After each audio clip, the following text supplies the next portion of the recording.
मजबूरी। Little boy emotional story. Ranjan 8वीं class में पढ़ता था। आज स्कूल से छुट्टी होते ही वह घर पहुंचा तो देखा उसकी मम्मी बैठी रो रही थी। रंजन, मम्मी, क्या बात है? आप क्यों रो रही हो? रंजन के पापा गुजरात गए थे बिजनेस करने के लिए। उन्हें 2 साल हो चुके थे। शुरू शुरू में पैसे भिजवाते थे, धीरे धीरे वो भी बंद हो गए। फिर फ़ोन भी आने बंद हो गए। आज सरिता ने फ़ोन किया तो उन्होंने कहा, योगेंद्र जी, मेरा तुम दोनों से कोई मतलब नहीं है। मैंने यहीं रहने का फ़ैसला किया है। मैं अब कभी वापस नहीं आऊँगा और आज के बाद इस नंबर पर कभी फ़ोन मत करना। यह कहकर उन्होंने फ़ोन काट दिया। सरिता जी इस बात को सुनकर तब से रोए जा रही थी। रंजन, मम्मी आप चिंता मत करो, मैं कल से कोई काम ढूंढ लेता हूँ। अब अकेले रह लेंगे, हमें किसी की ज़रूरत नहीं है। पापा के लिए उसके मन में कड़वाहट भर चुकी थी। वह अपनी माँ को सांत्वना देने में लगा था। रंजन की बात सुनकर सरिता जी को अच्छा लगा, लेकिन इतनी छोटी सी उम्र में उसकी पढ़ाई छुड़वाकर काम पर लगा देना यह उन्हें समझ नहीं आ रहा था। सरिता जी, नहीं नहीं बेटा, तुम्हें बहुत मेहनत से पढ़ना होगा। पढ़ लिख कर तुझे कुछ बनना होगा ताकि हम दुनिया का मुकाबला कर सके। मैं मेहनत करूँगी, बस तू मन लगा कर पढ़ाई कर। रंजन, मम्मी पढ़ाई से ज़रूरी घर का खर्च चलाना है। आप क्या कर लोगी? कभी घर से बाहर आप निकली नहीं, आपको कौन काम देगा? मैं काम करूँगा, मैंने सोच लिया है। काम के साथ साथ शाम को पढ़ाई कर लूँगा। अगले दिन से रंजन काम की तलाश में भटकने लगता है। कई दिन भटकने के बाद भी उसे कोई काम नहीं मिलता। इधर सरिता जी भी रंजन के जाने के बाद काम की तलाश शुरू कर देती है, लेकिन उन्हें भी कोई काम नहीं मिलता। एक दिन दोपहर के समय रंजन को बहुत भूख लग रही थी।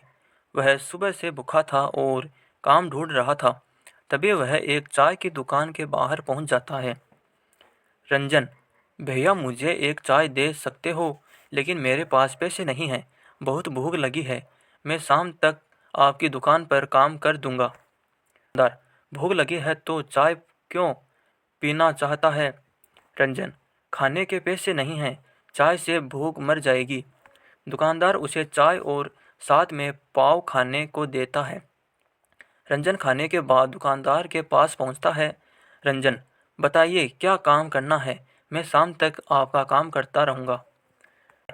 जा बेटा घर जा, हम छोटे बच्चों से काम नहीं करवाते। किसी ने देख लिया तो पुलिस हमें पकड़ लेगी। रंजन, लेकिन मैंने जा आपकी चाय पी है, उसके पैसे कैसे चुकाऊंगा? दुकानदार, जा बेटा, जब पैसे हो दे जाना।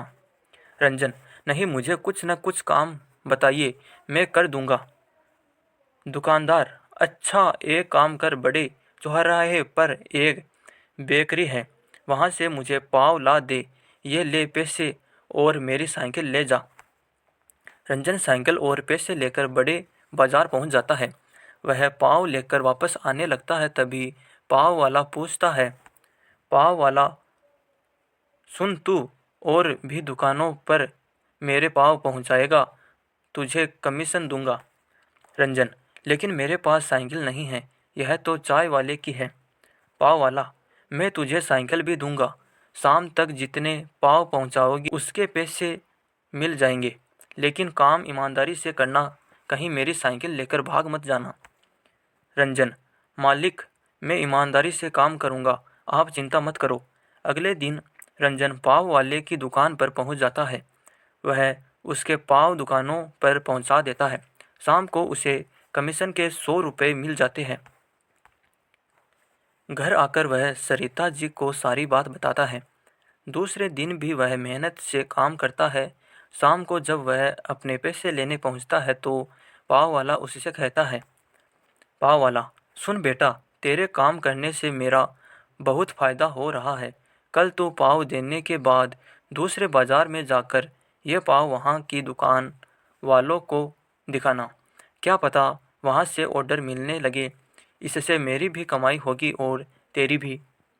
रंजन रंजन ऐसा ही करता है। धीरे धीरे उसका काम बढ़ने लगता है। इधर सरिता जी को भी एक घर में खाना बनाने का काम मिल जाता है। दोनों माँ बेटे मेहनत से काम करने लगते हैं। इस इसी तरह समय बीत जाता है। 8 साल बाद रंजन बहुत पैसे कमाने लगता है। उसने पैसे जोड़कर अपनी पाव की दुकान खोल ली थी। उसकी दुकान पर उसने कई लड़के रख लिए जो पाव बेचने जाते थे। रंजन ने अपनी माँ का काम छुड़वा दिया था। कुछ समय बाद सरिता ने एक अच्छी सी लड़की देखकर रंजन की शादी कर दी। पूरा परिवार खुशी से रह रहा था। एक दिन किसी ने कुंडा खटखटाया। सरिता ने दरवाज़ा खोला तो देखा सामने उसके पति योगेंद्र जी खड़े थे। सरिता उन्हें पहले तो पहचान नहीं पाई। पुराने से कपड़े पहने, दाढ़ी बड़ी हुई थी, बहुत कमज़ोर लग रहे थे। सरिता, अब आप क्यों आए हो? योगेंद्र जी फूट फूट कर रोने लगे। योगेंद्र जी, मुझे माफ़ कर दो। मैंने वहाँ बहुत पैसा कमाया, फिर मैंने वही शादी कर ली। उसके बाद सब कुछ अच्छा चल रहा था, लेकिन एक दिन मैं बीमार पड़ गया। मेरी पत्नी सारा पैसा और जेवर लेकर चली गई। मैं अकेला बीमार से लड़ता रहा। मेरी हालत ऐसी हो गई, अब न मेरे पास घर है, न खाने को रोटी, न पहनने को कपड़े। मैंने तुम लोगों के साथ बहुत बुरा किया, लेकिन अब मैं कहाँ जाऊँ? मुझे कुछ समझ नहीं आ रहा था, इसलिए मैं यहाँ चला आया। सरिता, आपको पता है हमने कैसे दिन काटे हैं? रंजन ने पढ़ाई छोड़कर दिन रात मेहनत की, तब कहीं जाकर यह सब बना पाया। मैं तो आपको माफ़ भी कर दूँ, लेकिन वह कभी आपको माफ़ नहीं करेगा। शाम को रंजन आया तो उसे सारी बात का पता लगा। रंजन, माँ इनसे कहो यहाँ से चले जाए, मुझे इनसे कोई मतलब नहीं है। सरिता जी बैठी रो रही थी।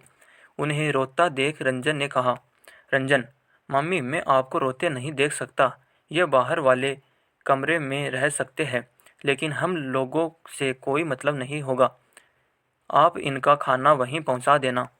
योगेंद्र जी को बाहर के कमरे में ठहरा दिया जाता है, लेकिन घर का कोई सदस्य उनसे बात नहीं करता था।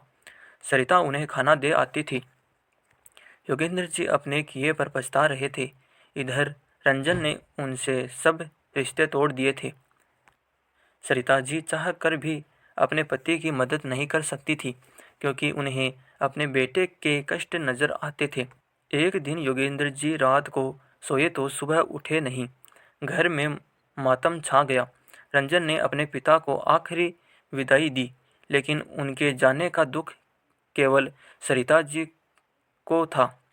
रंजन की ज़िंदगी से तो वे बहुत पहले चले गए थे। तो दोस्तों, आपको कहानी कैसी लगी हमें कमेंट कर ज़रूर बताइए।